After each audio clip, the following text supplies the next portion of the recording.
Vous informer reste le seul devoir que nous avions choisi. Être informé, c'est votre droit, chers téléspectateurs. Bienvenue à cette nouvelle édition d'information. Débutons ce journal par l'ouverture de l'atelier national de renforcement des capacités des chefs d'établissement, secrétaires généraux et professeurs sur la mise en œuvre du système LMD. Cette activité de 3 jours, soit du 27 au 29 mai, organisée par le ministère de l'Enseignement supérieur et universitaire, connaît la participation de plusieurs chefs d'établissement, notamment la rectrice de l'UPN et directeur général de l'ISTEL, professeur Jano Pania. C'était à l'ENA que tout s'est déroulé. Georges Delumbi et Christian Tupamba pour les reportages.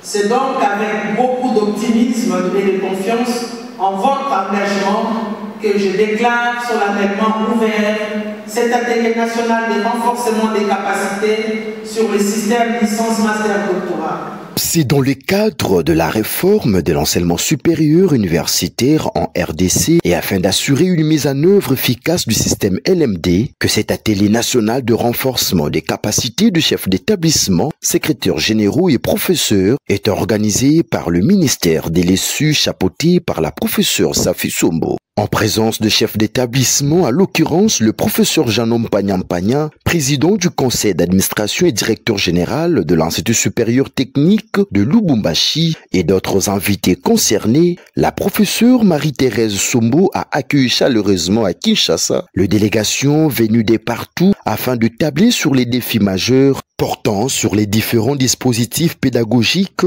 qui leur permettront de se familiariser avec les meilleures pratiques de transmission de connaissances et l'appropriation du principe des bases et éléments conceptuels du système LMD. Le directeur général de l'ISTEL prend également part active à cet atelier animé par les experts de la commission permanente des études et autres personnalités du monde académique et managérial pour s'assurer que tous les acteurs impliqués dans la gouvernance académique soient correctement formés afin de mieux accompagner la transformation du système éducatif congolais. Favorable aux réformes initiées par la ministre de l'ESU depuis son avènement, le directeur général de l'ISTEL, le professeur Janom Pagnampagna, témoigne sa satisfaction.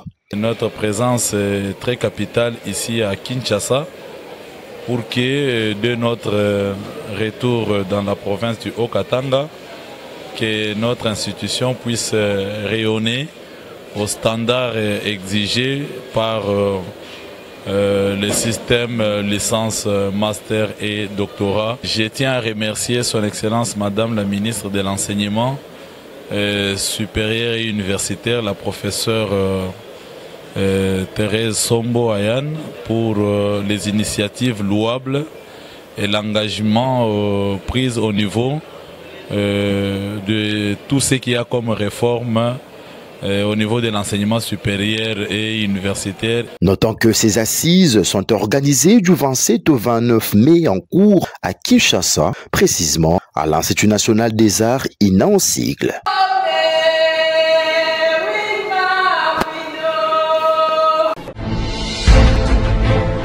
Remise et reprise au conseil d'administration des instituts supérieurs techniques, artistiques et technologies.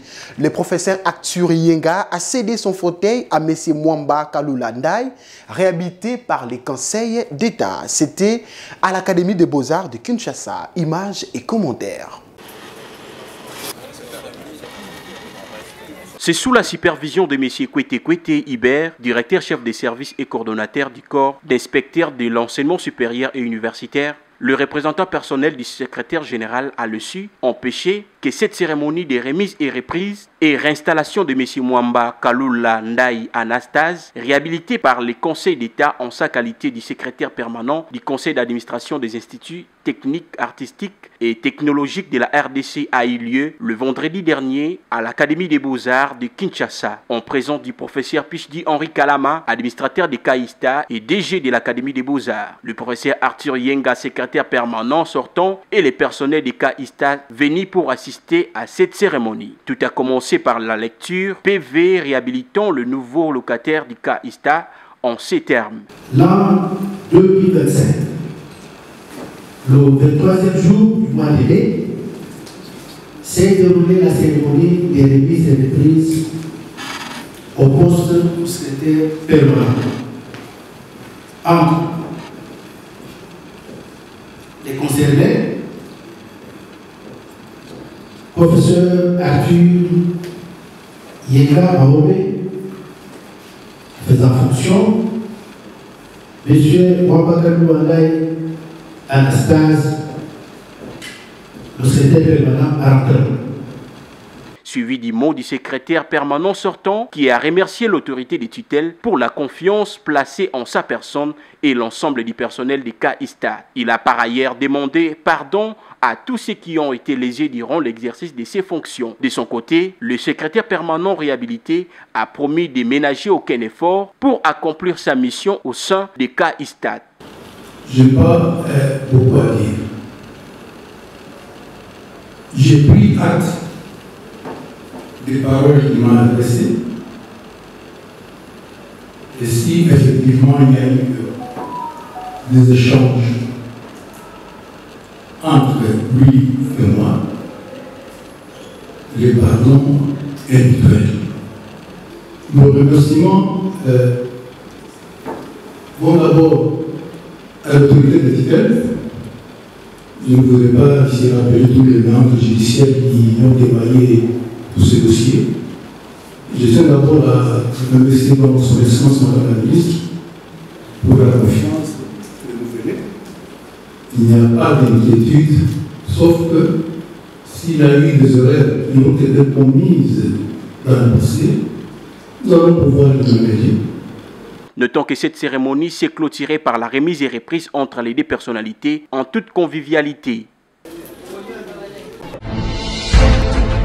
Parlons du déroulement des travaux d'encadrement des étudiants des L1 LMD de la faculté des sciences infirmières de l'IPN dans le but de leur préparer avant les stages et cliniques. Travaux lancés par le secrétaire général académique de l'Université pédagogique nationale, le professeur Jean Loaka, représentant la rectrice. Georges Delubi et Christian Tchoupamba étaient présents.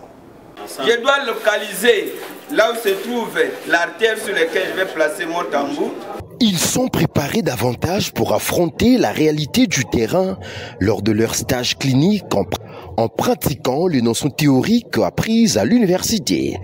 Ces étudiants de la faculté des sciences de la santé du département des sciences infirmières de l'Université pédagogique nationale L1 LM2 ont été soumis à des séances d'exercice technique de la situation d'intégration clinique en se basant beaucoup plus au service des soins généraux. Ouvrant ces séances d'encadrement, le secrétaire général académique de l'UPN, le professeur Jean Loaka, présence de la doyenne de la faculté des sciences de la santé, professeur Marie Essako, le numéro 2 du département des sciences infirmières, représentant le chef des départements, le professeur Pati Piana, empêché, et tous les encadreurs de la cellule de stage prodiguaient quelques conseils à ces apprenants qui sont censés défendre l'image de l'UPN une fois au lieu des stages. Le signe clinique, à l'instar de prélèvement de la tension artérielle, le technique des lits, la réception et ou l'accueil des malades sont parmi les éléments essentiels sur lesquels se sont basés les encadreurs, a précisé le chef des travaux, Fiston Bienzi, secrétaire chargé de l'enseignement au département des sciences infirmières. C'est prévu une situation d'intégration. Il y a 2 situations d'intégration en L1 LMD. Maintenant, nous sommes en train d'organiser la situation d'intégration clinique pour préparer les étudiants d'aller faire les stages cliniques. Étudiants de L1 LMD, et c'est la toute première fois d'être en contact avec le patient à l'hôpital. Et beaucoup plus, ils vont travailler dans le service de médecine interne. Nous avons le éminent professeur ici à l'UPN. Nous avons les autorités qui nous encadrent, commençant par la rectrice. Nous avons à l'UPN maintenant le beau bâtiment que le chef de l'État nous a légué. Donc si vous voyez l'UPN d'aujourd'hui, ce n'est plus comme l'UPN d'hier. Satisfait des enseignements dispensés au sein de ces départements et de l'accompagnement des autorités du dit département, quelques étudiants se sont exprimés en ces termes. Bon, nous sommes d'abord hyper contents nous avions commencé notre exercice de plusieurs intitulé la situation d'intégration. Mais premièrement, d'abord, nous remercions le chef du département pour les efforts, parce que d'ici quelques jours, nous irons au stage, mais je pense bien qu'on n'aura plus de difficultés, parce que nous avions appris beaucoup de choses concernant ça. On avait des difficultés concernant les signes vitaux, mais tout ça, nous avions appris, même au-delà de ça. Alors, nous prélevons les signes vitaux. On nous montre comment placer les tensiomètres, comment s'occuper d'un malade, comment faire les lits des malades, comment accueillir un malade en milieu hospitalier. Donc ça consiste à ça, les premiers soins qu'un infirmier peut donner à un malade. Alors nous remercions beaucoup le département des sciences infirmières ici à l'UPEN de nous avoir permis avoir accès au matériel. Sous l'ère du comité IBBK, l'UPEN est déterminée et elle est à l'œuvre afin de répondre pleinement aux 3 missions assignées à une institution universitaire, à savoir l'enseignement, la recherche et le service à la communauté. Vous avez les phénoménomètres. Visite des étudiants des sciences technologiques de l'ISTEL à l'ASAP1 de l'ICASI. Cette descente a permis aux apprenants de cet établissement universitaire que dirige les professeurs Jeannot Pania de palper du doigt les réalités pratiques du terrain. Georges Ndilumbi et Christian Tupamba vous proposent cet élément. J'aimerais bien être ici, pour longtemps je dis, travailler dans cette entreprise, ça m'impressionne trop, j'ai envie d'y être. Chaque jour peut-être. Lundi 26 mai 2025, il est 11h aux installations de l'atelier central des Ponda ACP1 de la Générale des carrières des Médjé Camille, ville de l'Ikassi. Ici, les étudiants des sciences et technologies de l'ISTL ont envahi les installations du dit atelier dans une visite d'imprégnation, dans l'objectif de concilier la théorie et la pratique. C'est vraiment très important dans le cadre de l'ingénieur. Parce qu'en tant qu'ingénieur, il me faut voir des machines et des endroits que je n'ai pas encore expérimentés. C'est vraiment très important. Tout a commencé par une prise de contact et la mise en lumière des règles à respecter. Repartis en 5 groupes, ces étudiants ont été encadrés par les ingénieurs chefs d'atelier de la CP1. Ici, environ 5 ateliers ont été visités, notamment l'atelier des machines-outils, l'atelier des chaudronneries, l'atelier de fabrication de matériaux, le laboratoire des fonderies et autres. Pour rappel, ces étudiants sont attendus ce mardi 27 mai 2025 aux installations des camps Fondoa et Chitourou, respectivement la mine de la Gécamine et l'usine des procédés du décuivrage de l'électrolyte. Cette multiplicité des descentes concourt à la perfection intellectuelle des apprenants des ISTEL. Ainsi, tout s'est passé comme prévu. Cérémonie d'installation de nouveaux membres de la coordination estudiantine de l'université chrétienne de Kinshasa le lundi dernier par le recteur de cette institution universitaire. Suivez le détail avec Laetitia Kapinga et Jérémy Landou. Après une brillante élection à la tête de la coordination estudiantine de l'université chrétienne de Kinshasa, les nouveaux chefs ont été présentés le lundi à la communauté universitaire et investie. Étant une université chrétienne, tout a commencé par la prière dite par l'aumônier de l'USEKIN, puis la lecture du PV d'organisation des élections par le chargé de la commission. Présent à la cérémonie, le numéro 1 de l'USEKIN, le professeur Ali Panazanga, a tout d'abord prodigué quelques conseils aux élus en leur demandant de travailler en étroite collaboration entre eux et avec le comité de gestion. Juste après, ces derniers a procédé à l'investiture de membres de la coordination des étudiants en leur remettant les insignes de l'USEKIN. Professeur ordinaire Faustin Ali Panazanga Tanigamou, recteur de l'université chrétienne de Kinshasa. Vu les pouvoirs qui nous sont conférés par les statuts de l'USEKI et son règlement intérieur, procédons à ce jour à votre investiture comme coordination des étudiants de l'université chrétienne de Kinshasa. Après son investiture, l'étudiant Maïlor, nouvelle coordonnatrice, s'est exprimée en ces mots. J'ai été investie aujourd'hui comme coordonnatrice des étudiants de l'Université chrétienne de Kinshasa. Une responsabilité avant tout qui me porte au devant des étudiants afin de pouvoir parler, de faire traverser la voix de tous les étudiants de différentes facultés de notre université auprès de qui le doivent afin de pouvoir résoudre les problèmes que nous avons au sein de notre institution. Je peux affirmer ici qu'après mon mandat, l'USEKIN ainsi que la communauté estudiantine ne pourra plus être vue sous le même œil qu'elle est actuellement. Signalons que depuis la création de l'USEKIN, c'est une première fois d'avoir une femme à la tête de la coordination des étudiants. En marge de la célébration de la naissance des fondateurs de missionnaires Oblat Marie Immaculée, l'université Mazenod a organisé une conférence sous le thème Saint-Eugène de Mazenod, une formation nouvelle pour les besoins nouveaux. Question de mettre l'accent sur l'importance des études qui sont les socles pour défendre la vérité et valer. Tonton Biongo.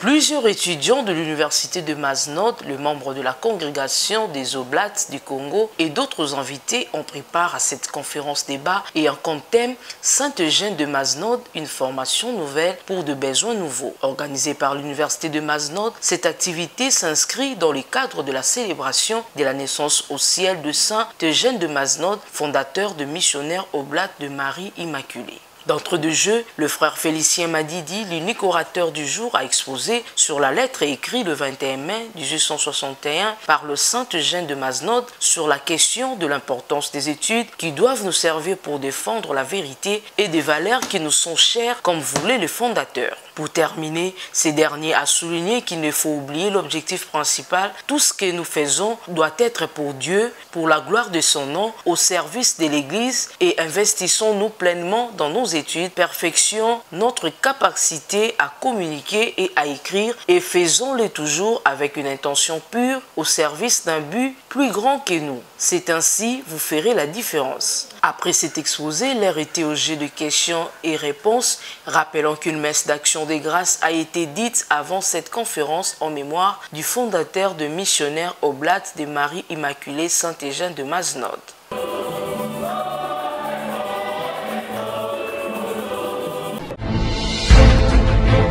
Finale de la 18e édition de Move Court Competition organisée par les étudiants de la faculté des droits de l'université protestante au Congo, une activité qui unifie les étudiants sur la pratique des droits au barreau après les théories apprises. Nona Mbenga et Messi Vallon étaient présents pour les comptes de notre journal universitaire.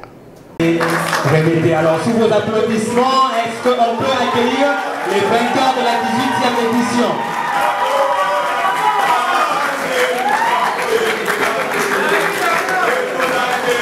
Alors,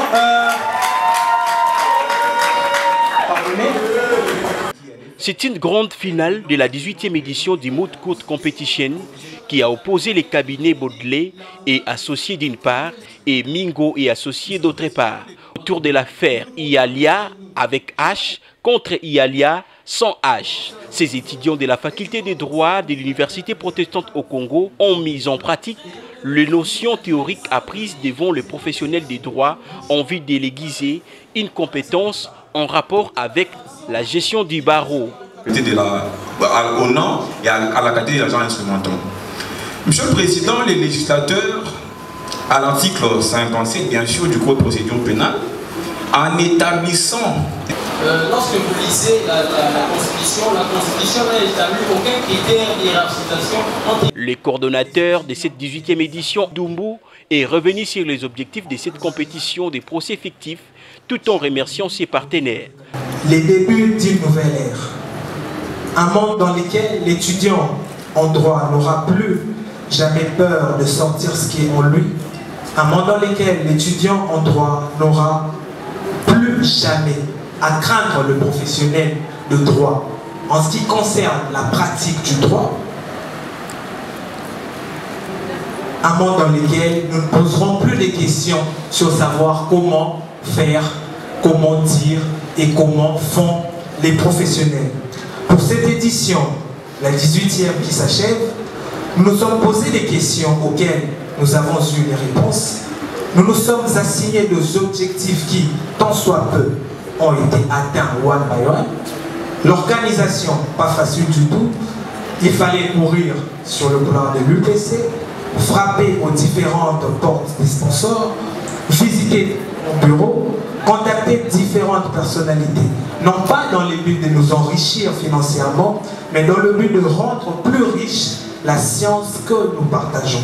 Notons que les cabinets Broadley a remporté cette édition grâce à sa plaidoirie face à la partie civile. La remise des brevets à tous les participants, la passation des flambeaux pour la 19e édition a clôturé cette activité à la grande satisfaction de tous. Le fonds spécial est-il représenté?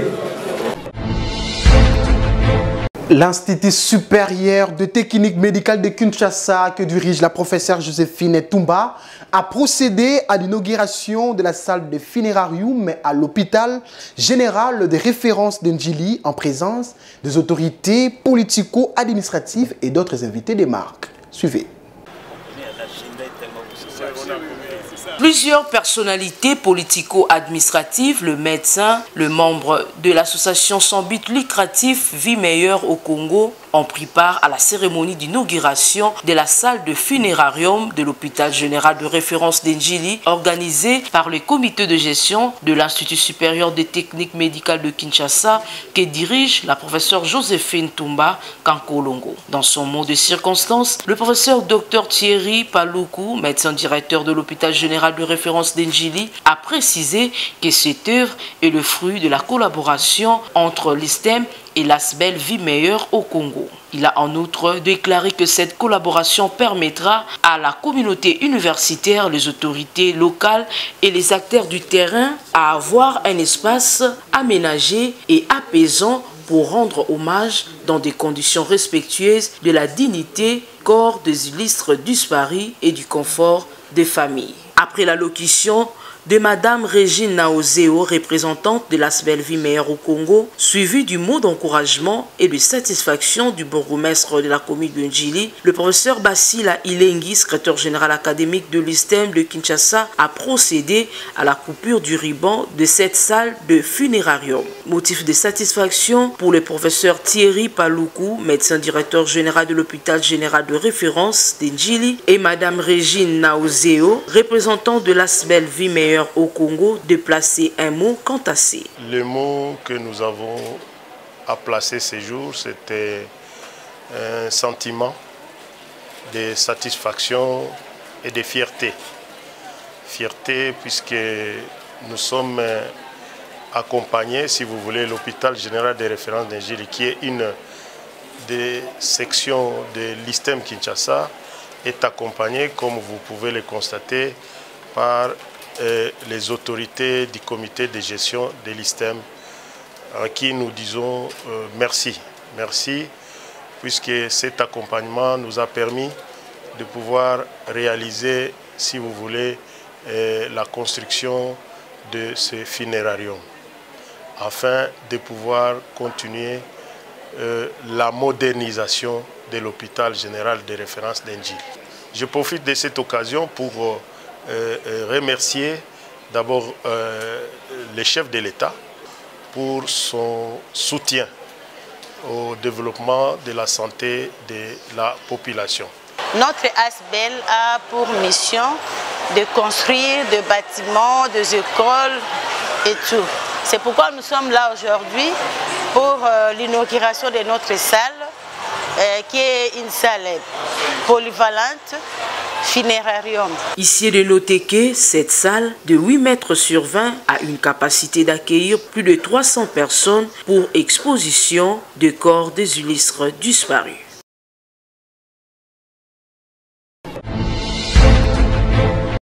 Avant de boucler cette édition, parlons à présent de la remise de brevets de mérite scientifique à la vice-présidente de la Commission nationale genre entrepreneur de la FEC, Madame Ruth Ngwanza, par le Forum national Jeunes et Avenir. Cet événement a eu lieu le mardi dernier au siège de la Fédération des entreprises du Congo située dans la commune de la Gombe. Nisha Kalunga et Gérald Sandou pour les détails. C'était un honneur pour Madame Ruth Ngwanza, vice-présidente de la Commission nationale genre de la Fédération des entreprises du Congo, de recevoir ces brevets de mérite scientifique dans la catégorie des inspiratrices de la jeunesse. Une mérite qui témoigne son influence positive auprès de la jeunesse congolaise. De plus, la Fédération des entreprises du Congo, FEC en sigle, joue un rôle crucial en réunissant le patron et en défendant les intérêts économiques du secteur public et privé pour le développement du pays. La campagne de sensibilisation sur la reconnaissance des figures emblématiques de la RDC qui poursuivent le FNJA, coordonné par Alpha Mbobika, sera clôturée le 7 juin 2025 au Centre culturel et artistique d'Afrique centrale. Une grande fierté pour Madame Ruth Ngwanza et les vice-coordonnateurs du FNJA, Lince Litombe, qui se sont exprimés en ces termes. En ce jour, je suis très heureuse et mes impressions sont très positives, tout en encourageant les jeunes comme moi pour cette très belle initiative, ce programme que je salue, le programme FNJM.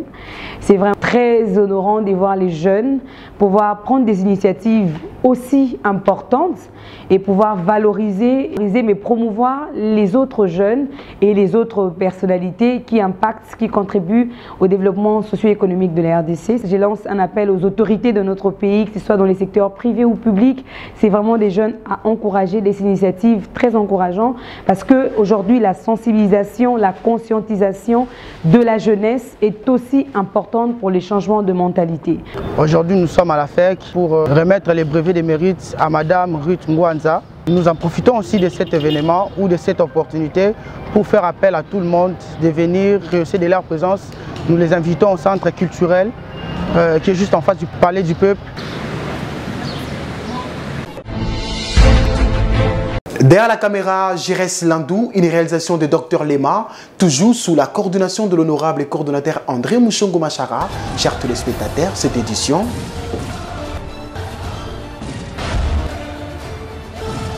est terminée.